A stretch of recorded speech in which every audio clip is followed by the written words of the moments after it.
Robotics Show. It is always a pleasure to have Curtis on from UC Robotics. Um, Not only I say this, I always say something weird to you before we get started, but like yesterday, went to the gym and I actually had remember the UC Robotics shirt you gave us? Hmm. Was working out. Perfect. I had way too many people come up and go like, "That is an awesome shirt." So That's so so a fun. really cool shirt. Like Yeah. so definitely a really cool shirt. But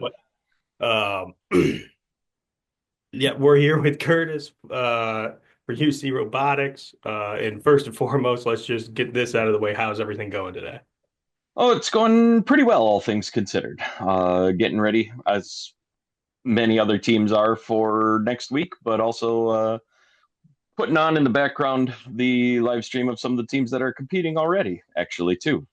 So Oh, there's two different regionals that we have a fair number of teams competing at as well. okay, awesome, awesome. And um, now. Next week is St. Cloud, um, Correct. which happy to say we're going to be there. It's going to be a lot of fun. Yeah, Yeah, that's it's going to be so. awesome.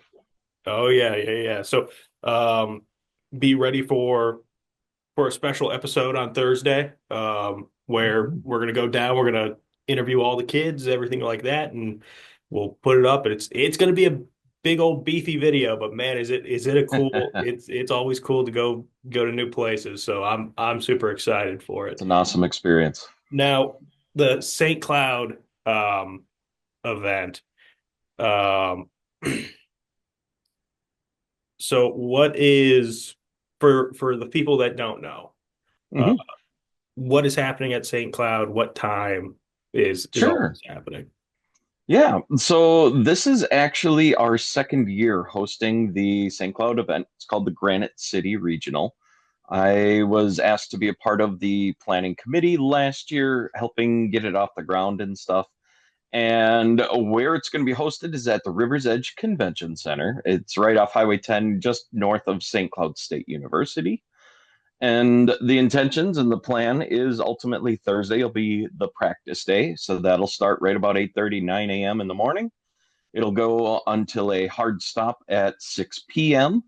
And so the practice day is going to be the opportunity to get the kids into the pits, get them passing inspections and working on their robots again if they need to make last minute adjustments, and also getting them practice time on the fields.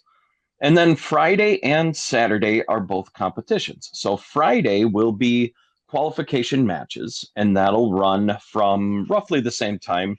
8:30, 9 a.m. will be the kickoff, and then it'll last until right around 5, 5:30, depending on when the last set of qualification matches take place on Friday. There'll be a small award ceremony honoring like some of our volunteers of the year and Woody Flowers finalists, etc. And then on Saturday morning, there'll be still some more qualifications up until close to lunchtime. And right before lunch should be the alliance selection process for playoffs, in which case, coming back from lunch on Saturday will be playoffs set up in a double elimination tournament style. And so that is a winner take all, best of three event. Awesome, awesome, awesome. Yeah, Now, again, they constantly say this is just if you have the time, if you're in the area, go check it out. It's absolutely. way too much fun. It's always uh, we always joke around and say, "Hey, it's a rock concert, but with It some is. robots." It is. It's a lot of fun. I do want to add that it's free and it's open to the public. And then also, not only is just watching the event free, you can get backstage too and see the kids in the pits areas and stuff and interact with them there too. The only caveat is you need a pair of safety glasses. If you don't have your own, we do have some loaners on hand that you can borrow from also.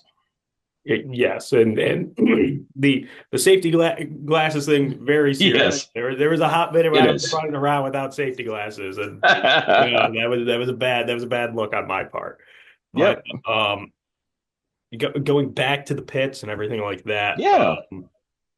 I mean those having that access just from like somebody who's never been there or Mhm. fans and stuff like that, like that is so cool to go back there and see like Oh, definitely.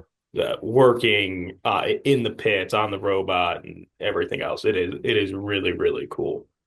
And so to paint a little contrast for those who've not seen like the pits or know what the pits are, I always kind of visualize it like a county fair or a craft fair where everybody has their tents or their pop-up booths and stuff set up with their products. Well, I mean, the kids' product is their robot, but you'll be really impressed to see some of the displays that some of these teams have too, because there's a fair number of teams that make like very beautiful banners. They list their sponsors.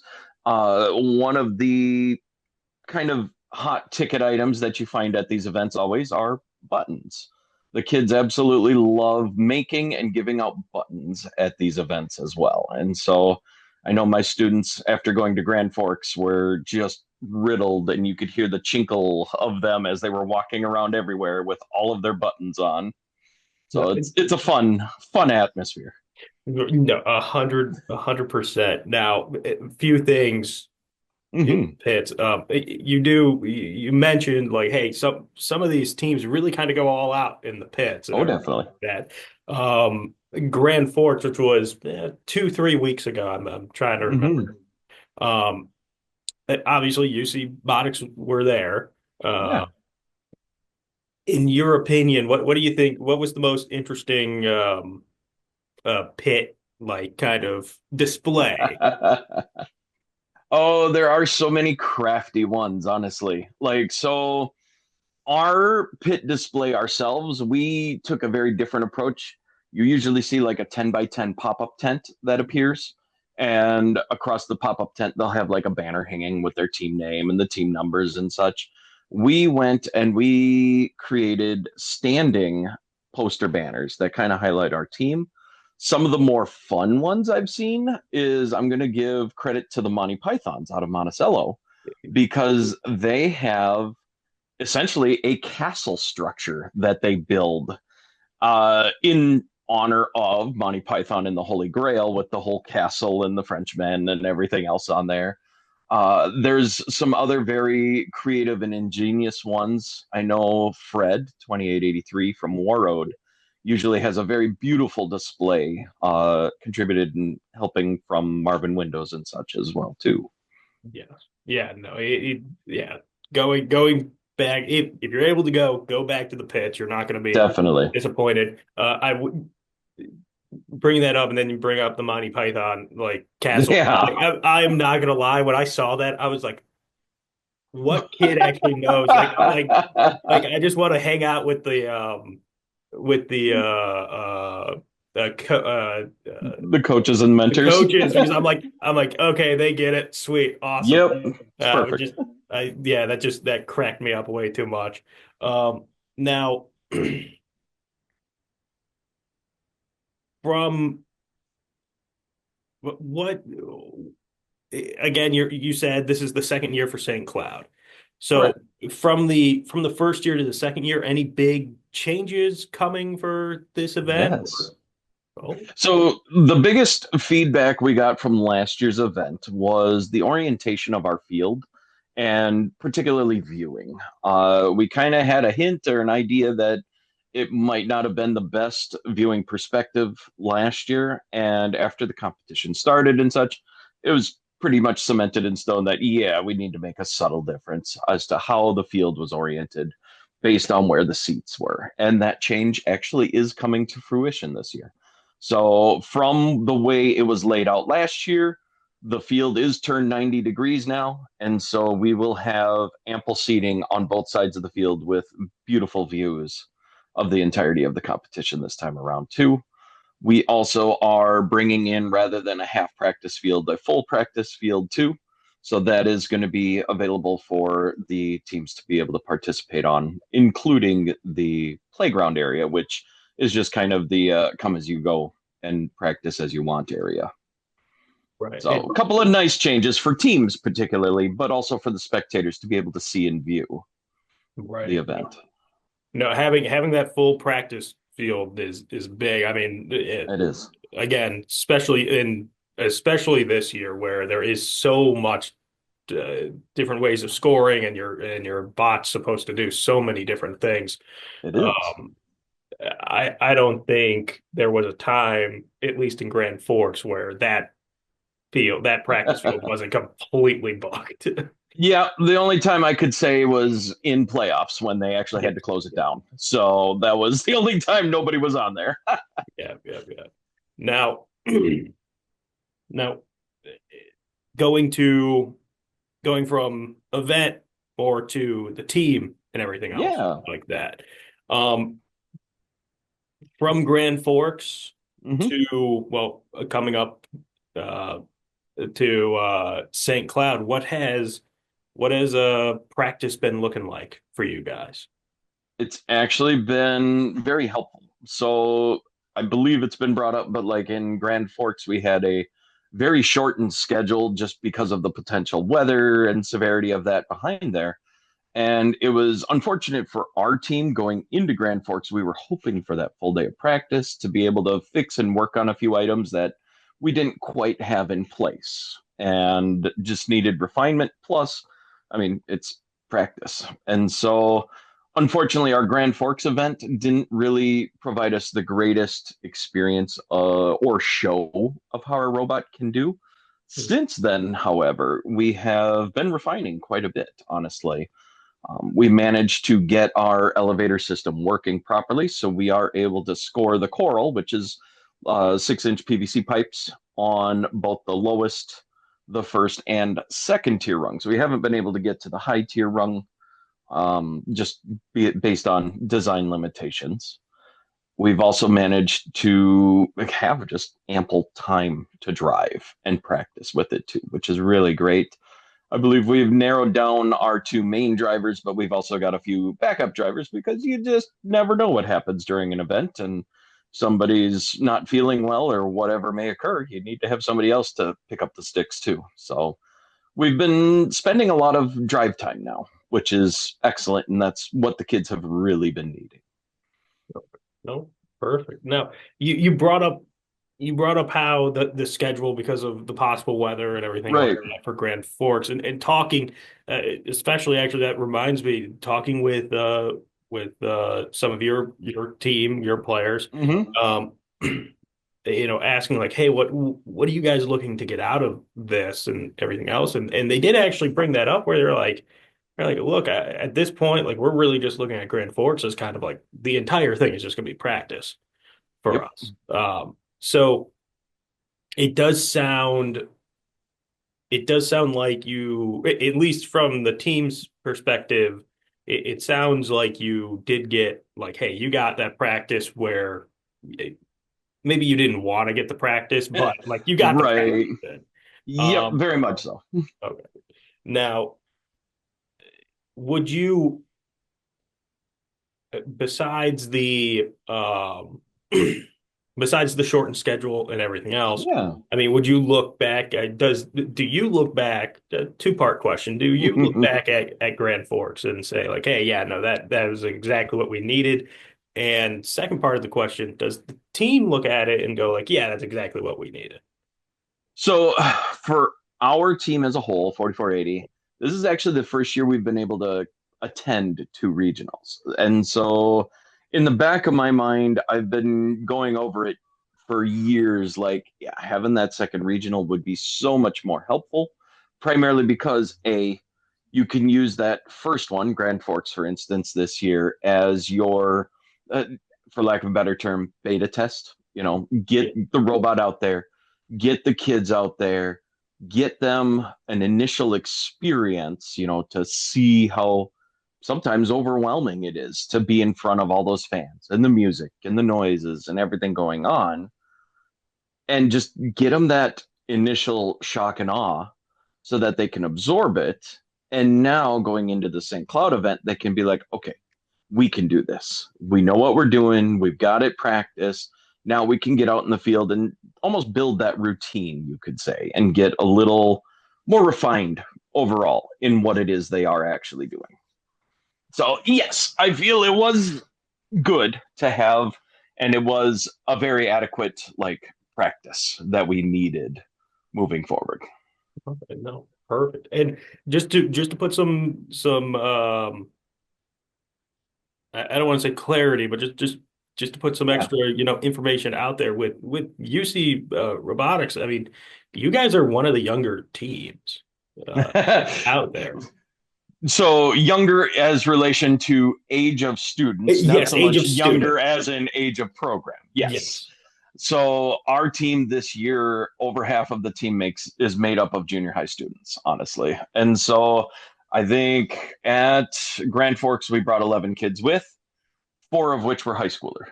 So take that as you will in that front. So we have a young crew, and they were willing to participate. They stepped up, they helped, and they essentially earned their right to go on the trip and to help drive the robots and everything else. So they've been doing an exceptional job, and I'm really impressed with them.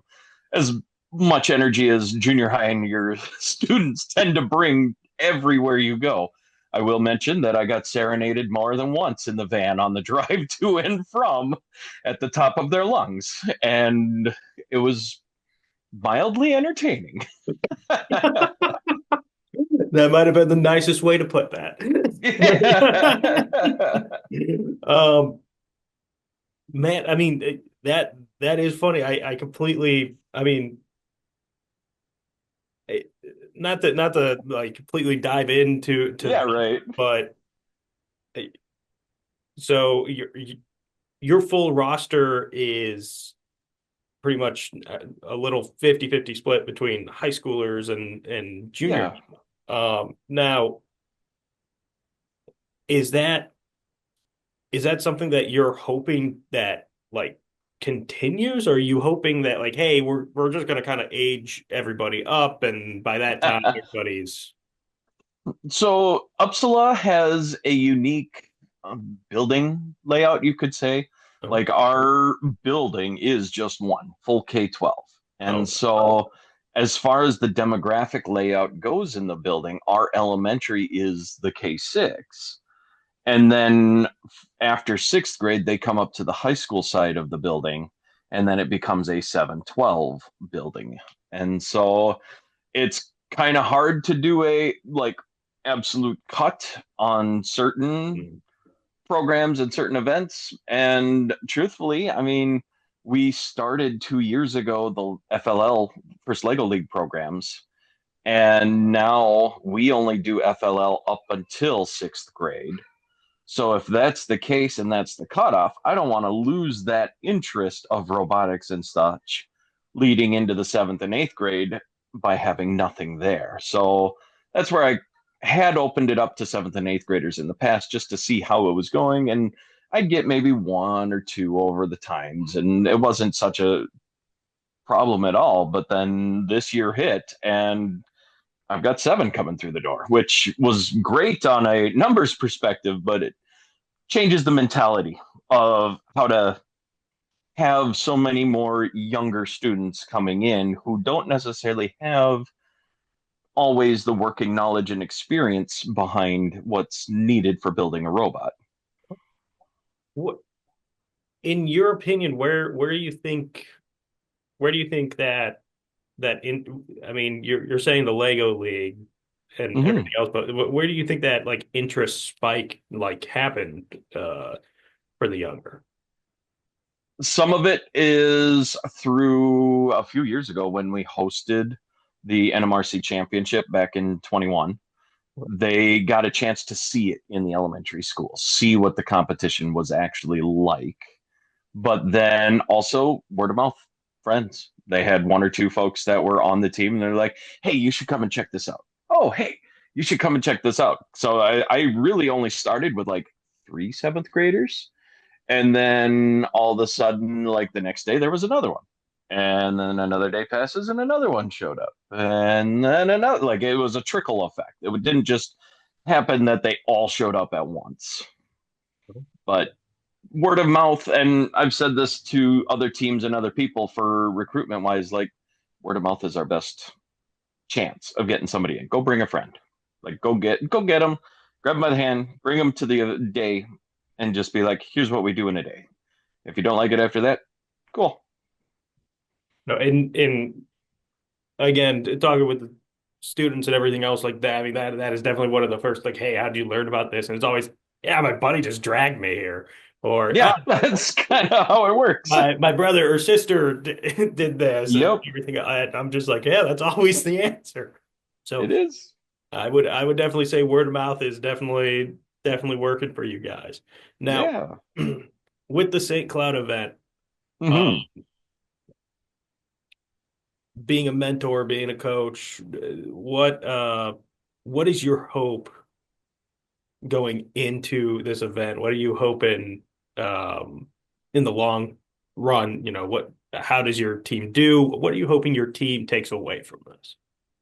So, hoping how my team does. I mean, for me, the hope is always we make playoffs. Honestly, it would be great. And now that the kids have practice and experience under them, it'll provide a lot better opportunity for them to get to playoffs, showing essentially that, hey, we can do this. We can be a contributing member of the team and do a great job. Now, that's my hope. That's my wish, my dream. On the planning committee side, I know St. Cloud's going to be a tough event. We have already, I think the last we counted was 10 to 12 state qualifying teams already that are going to be there. And by state qualifying, I mean these are the top 30 teams in the state of Minnesota that are going to be there. 10 of the top 30. And of that, say there's five that are single digit top 10 teams that are going to be competing at this event as well. So we're going to have some high level competition at the St. Cloud event at Granite City Regional. And that just adds to the excitement level to show these young students, A, okay, we went to the Grand Forks, you got your experience in. Now, B, now we need to show competitiveness. And that's what we're going to be experiencing here at Granite City Regional is it's going to be a competitive event. We've got week 6, which means many teams have had one regional event like us, for instance, if not two already under the belt. And this may be the third event before the end of qualifications for Worlds and also the state tournament. But on the flip coin, there's also going to be this as the first event for some teams too. So there will be a little bit of a contrast, but it's going to be highly competitive, is what I can say out of it. And that should add to the level of fun. As a teacher, coach, mentor side of it, I want the kids to see what some of these robots can really do. Like, we are on the starting edge of building robots and experience with my younger crew.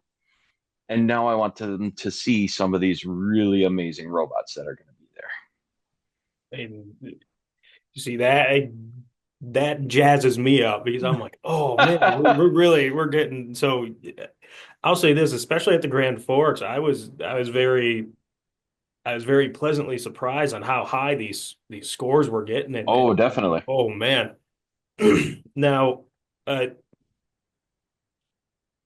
wait, actually, with that being said, how do you think this year's game is going? Do you think you're getting positive, like people are liking it? You think I think so, all in all. So when I first saw it, and even still working through it, I'm like, gosh, there's this has been a technically challenging game for building a robot. You got two very different objects to interact with, three technically if you count the climber.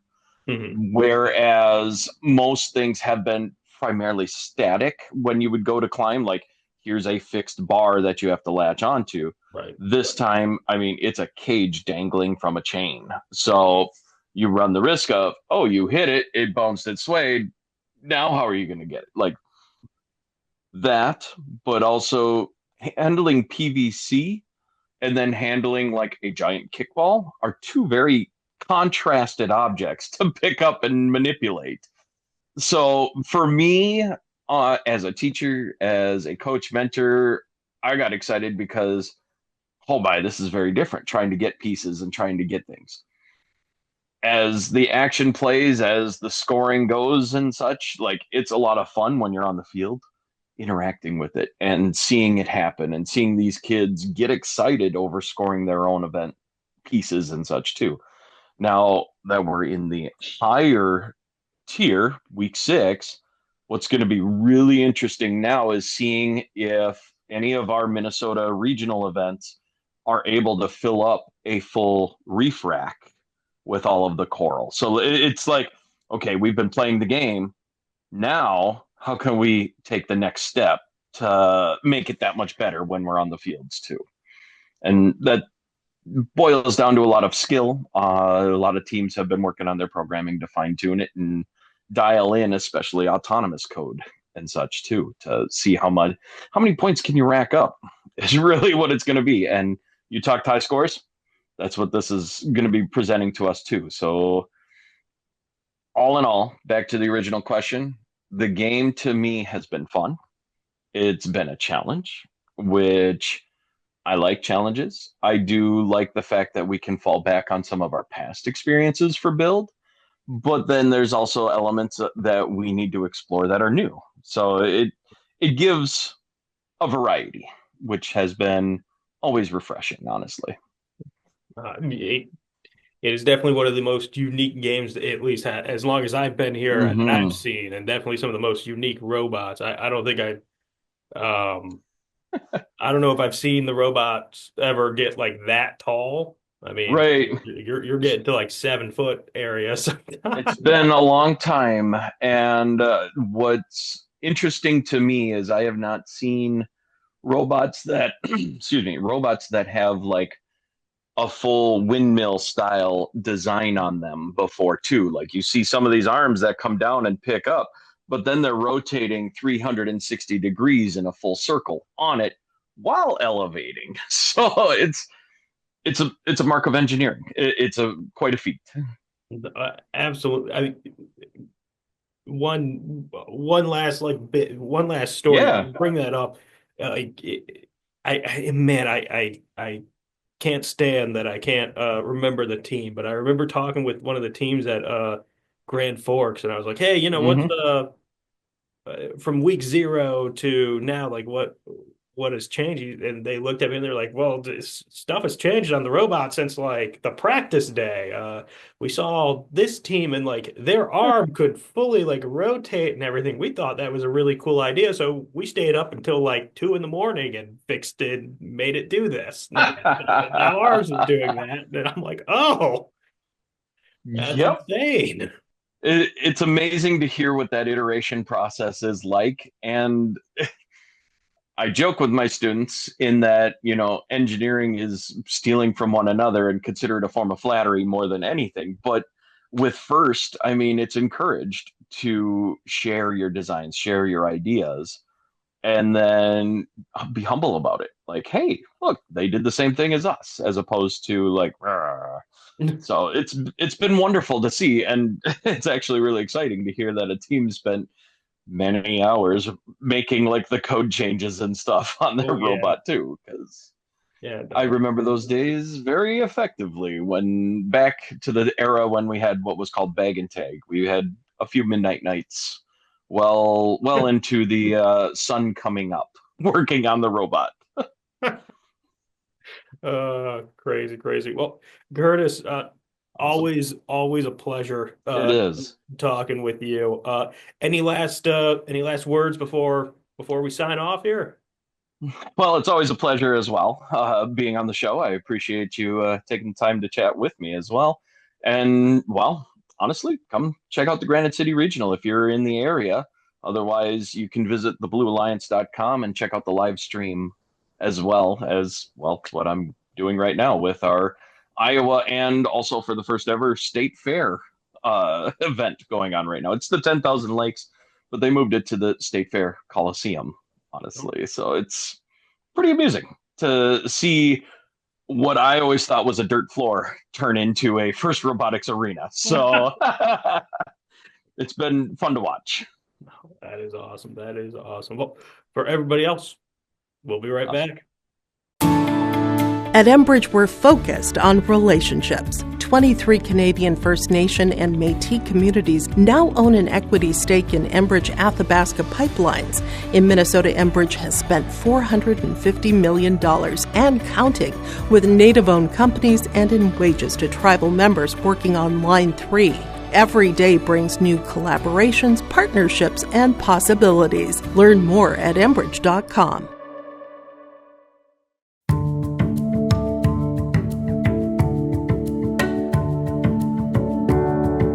I'm Molly, and I have lived here a little over 3 years now. I like the open spaces here and being able to go in and out. I like the fact that I don't have stairs or elevators. I just have most everything that I need close at hand.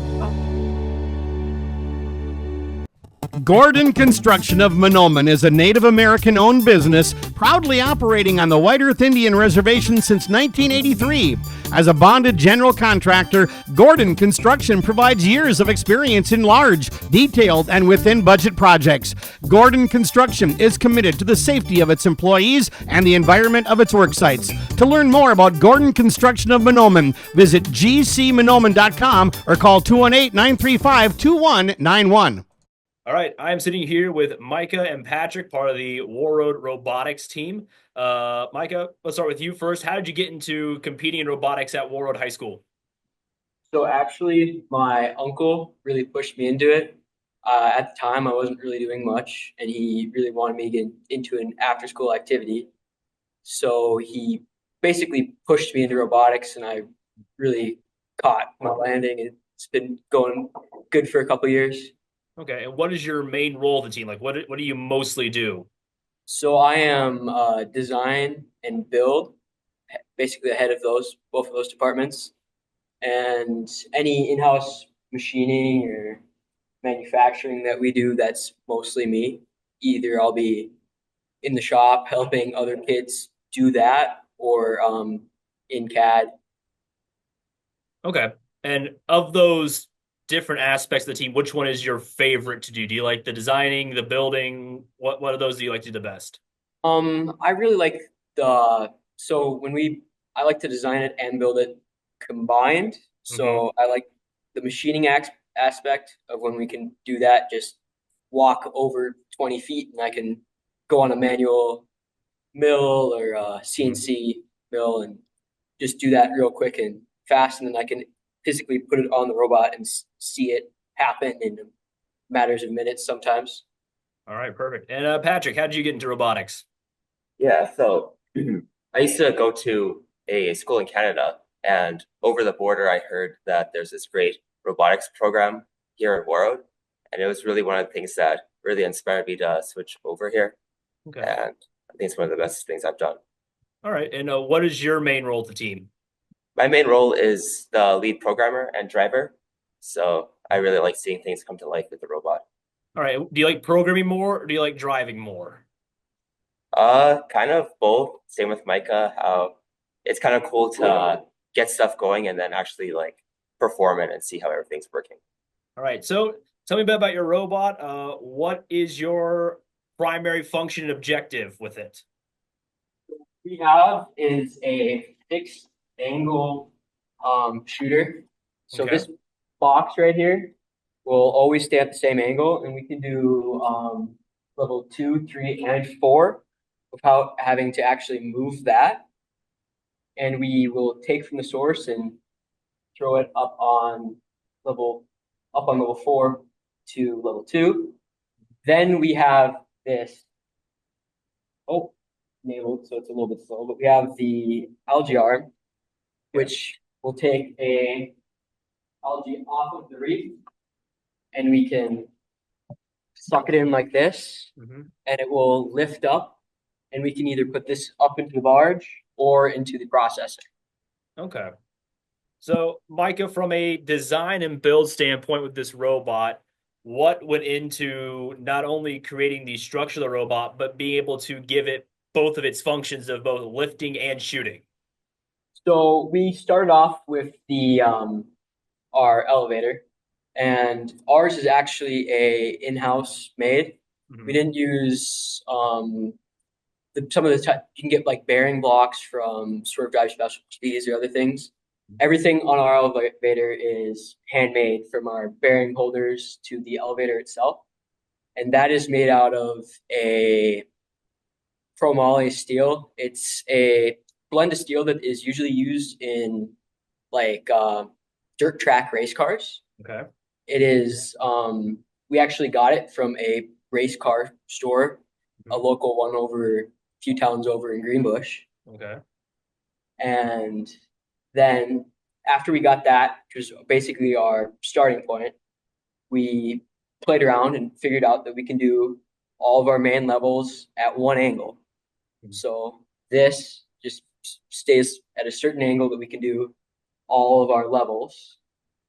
And that was how the shooter happened. And Okay. we've gone through some different phases. We had this has been skeletonized and to reduce weight, so that way the less weight you can get up top, the less tippy you are. But we reduced our weight, and then we um, after we had all of our shooter done, we added this algae manipulator because we had been watching the week one and seeing how important it was to throw the algae up into the barge and to the processor. And if you could do that and do coral really well, you were really well set off in competitions. Okay. Now, Patrick, on the programming side, obviously this is a robot that has multiple different functions that you, one, have to program into the robot, but two, have to program the remote to be able to do when you're driving. How difficult was it to have to take one remote and to put in three different functions for this robot to get through the entire competition? Yeah, so how we did that was actually split it between two different controllers. So Mhm. how that works is that we have the main driver actually executing and performing all the actions. Meanwhile, Micah, our second driver operator, controls actually setting like different set points and which side of the pole we want to get. And it really is easier for each person individually now and allows for more unison driving. Awesome. So, with there being two drivers on this team, how much communication do you guys have to be able to pull off the maneuver successfully, or has it gotten to a point now where you kind of know what each other wants when you are in competition? Yeah, it's definitely been a bit of a adjustment since we're coming from multiple years now of having mostly all primary function on one joystick. And now with that extra layer of communication, we thought there's going to be a bit of an issue, but it's actually turned out to be pretty straightforward, and we've kind of understood each other's motives now. Yeah, Okay. at the start it was a little bit rough, but we really ironed out most of the kinks. All right. So, on that topic, then, with it being rough to start with the drivers, was that probably the hardest thing you guys have done so far this season? What has been the most difficult thing with this bot this year in competitions? Personally, the most difficult part for me was the deep climb. So this right Mhm. here is our deep climb mechanism. And that probably took us realistically 4 to 5 weeks to get that working. Okay. But so that I was specialized on that as other people were working on other things. But that was the most difficult to try to get it to where it would balance and we would get up high enough and we could still do it quickly and efficiently. Okay. But for you, Patrick, was there anything that was a bit more difficult for you on this build? Yeah, so this year we were experimenting with on the fly programming. Hmm. And how that works is we use our limelights that we have mounted around to get our destinations on the fly and really just working out how to use those able takes efficiently and make sure we constantly have sight of them. It's been probably the biggest challenge for us. Okay. So then what's been your biggest success so far this season with this robot build? I would say our general speed and precision, Mhm. because of all of our different automated portions that we have established, it's Okay. really become a lot of just like getting the motions down and getting back and forth rather than worrying about different like precise things. Okay, perfect. So let's look ahead at your competition this weekend. What is the goal for the team, and what is the ideal finishing spot that you want to have, or ideal objective you want to complete this weekend? So I think ideally our finishing spot, like everyone's, is to get a spot ticket to Worlds would be that. And then also the Minnesota State robotics competition. If we could get to that, it'd be real nice. Perfect. And what And about Team One, please? Sorry. And then I feel like the most important part of that is to make sure our autos are working efficiently and that we keep up communication through the entire game. Okay. So last question before I let you guys go, just more so for the viewers' curiosity, for mine as well. In a hypothetical situation where there's something happens to a robot in the competition and something breaks or goes wrong in your preliminaries, how do you guys go about trying to fix it and get ready to go for the next round if you had made it there? So with us having multiple mechanisms, it helps with that, because if our coral completely dies, we can still be an algae bot and throw all the algae up on top or in the processor. And then we would also have a deep climb. But so if we have one mechanism die, we have the other mechanisms to rely on. Okay. Perfect. Thank you very much. Well, all right, guys. Thank you very much for your time, Mike and Patrick, and good luck this weekend. Yeah, thanks. Thank you. Thank you. Looking for a bank that truly cares about your financial well-being? That would be the First National Bank of McIntosh. Their experienced staff is dedicated to providing exceptional customer service and helping you find the right financial solutions for your needs. From personal to business banking services, they have everything you need to take control of your money. Plus, their commitment to the local community means that your money stays where it matters, right here in McIntosh. Trust First National Bank of McIntosh, equal housing lender, member FDIC.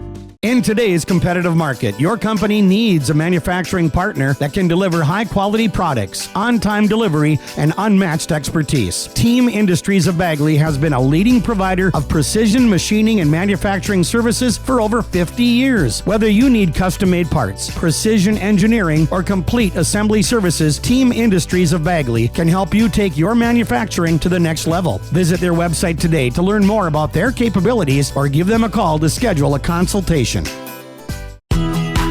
At Winnie Mac School, we're shaping the leaders of tomorrow with dedicated teachers, a strong sense of community, and opportunities to excel in academics, arts, and athletics. We strive to give every student a chance to succeed. From kindergarten through high school, we offer a supportive environment where students can grow, learn, and discover their full potential. Together, we're building a brighter future. Join the Winnie Mac family, where education and community go hand in hand at the Winnie Mac School. And welcome back to the YLE Robotics Show. We're talking with Team 2503, the Warrior Robotics from Brainerd. It's mentor Brian Bordwell we're talking with here right now. So how are you guys feeling going into the St. Cloud Regionals this week? Well, we're excited about the amount of time that we've had to prepare. We typically have gone and competed in the Duluth Regional. So this year we had a whole nother month to, I guess, fine tune our robot. And so I'm feeling pretty confident that it's well dialed in, and I'll say this year I think is the most practice we've ever had with our robot before we've gone to a regional. So I feel like that's a pretty cool thing. What is your favorite thing about competition? Oh, gal, I think seeing the kids work with other kids, in when they get their alliance pairings throughout even the quals. Seeing them guys communicate with one another, with other kids from other schools. And I think that's fun. I mean, obviously the competition is super fun as well. Just being able to be in the mix and seeing the kids problem solve when we have a problem on the field, they got to come back and get that thing ready to go for the next round. So to see those guys dialed in, is really fun too. So that problem solving piece, to the puzzle. Are there any specific goals or expectations for competition this week? Well, we obviously want to compete and have fun. That's the most important thing. And it's always a goal to try and get to the finals. If we can get to the finals, I think that the kids would be pretty happy about that opportunity to compete on Saturday and get picked either as an alliance captain or pick as alliance captain or be picked. So I guess that's our main goal. So we talked with Brady last week, the Pillager robotics Yeah. team. So he said that you guys kind of sometimes work together at Yeah. competition. Yeah, it's super fun to have my son. He was I actually watched your guys' program last time, and I mean he was really little when he started coming along, and to see him run a team, that was really fun. We went up and watched them in Duluth. They competed and had a great tournament, and it's also too is fun. He's come over a lot with his team, just practicing, getting in front of us and causing some havoc and doing his thing, which is definitely getting us game ready for this weekend. So I'm really excited about the opportunity to be there, and being able to compete alongside my son is super cool. So he must have learned a lot from you then, as far as being a mentor for the Pillager team. Well, he's been a mentor for us ever since he left school and came back and left high school. And so he's seen a little bit about how I run things and so forth. And it's definitely different when you're, the guy in charge or the person in charge.